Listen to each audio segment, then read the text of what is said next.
আসসালামু আলাইকুম। তৈরি করব বুটের ডাল দিয়ে ডিম রান্না। কতগুলো জিরা, দারচিনি, এলাচ এটা আমি সম্পূর্ণ বেটে নিব। প্রথমে আমি এই বুটের ডালগুলা প্রেসার কুকারে দিয়ে মশলা দিয়ে কষিয়ে সিদ্ধ করে নিব। এখন আমি অল্প পরিমাণ তেল দিলাম, কারণ পরবর্তীতে ডালটা আবার তেলে দিতে হবে। তেল গরম হলে কিছুটা পেঁয়াজ দিয়ে দিলাম। পেঁয়াজটা কিছুক্ষণ ভেজে নিব। পেঁয়াজটা ভাজা ভাজা হয়ে গেছে। এখন আমি কিছুটা রসুন বাটা, সামান্য আদা বাটা, পরিমাণ মতন লবণ,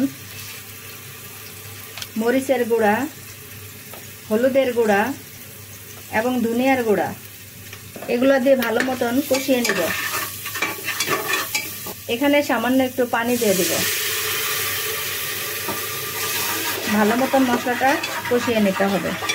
এখানে এলাচ, দারচিনি এবং জিরা বেটে রেখেছিলাম, সেটা দিয়ে দিচ্ছি। ভালো মতন মশলাটা কষিয়ে নিয়েছি। এখন আমি ডালগুলা ঢেলে দিব।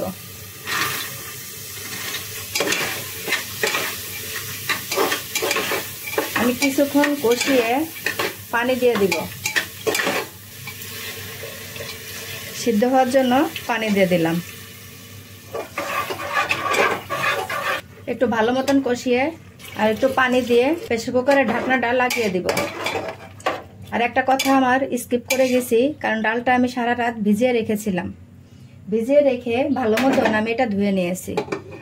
এখন আমি প্রেসার কুকারে ঢাকনাটা লাগিয়ে দেব।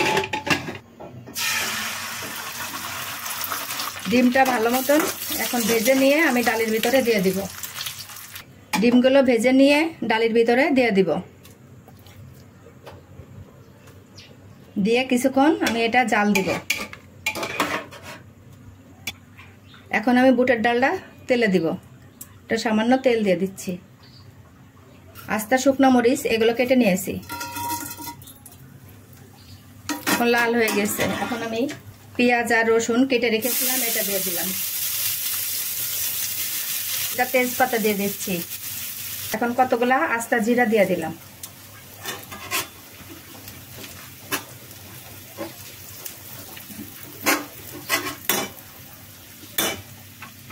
এখন ডালটা ঢেলে দিব।